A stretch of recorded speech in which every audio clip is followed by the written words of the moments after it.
The title of the reenactment is Women Working at Night. One day, there is a happy family residing in a beautiful village. Why? The beautiful family lives a simple life. They consist of loving husbands and a beautiful wife with 2 kids.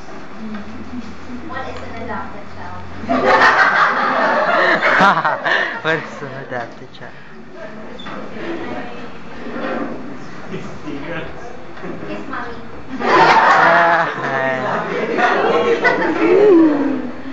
Okay, you're going to a job. Are you going to find a job? Yes. Okay. For a while, I will go To the work. to job. Go to job. Say goodbye to your dad. Easy, easy. Okay, we're going to wait in here. Kiss him. Kiss daddy. Suddenly the husband asks the wife to take care of the kids, and he will be the one to look for a job.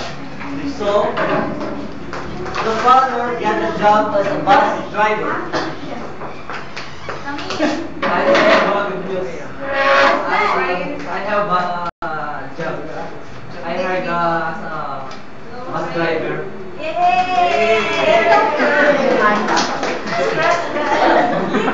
I'm Lobat.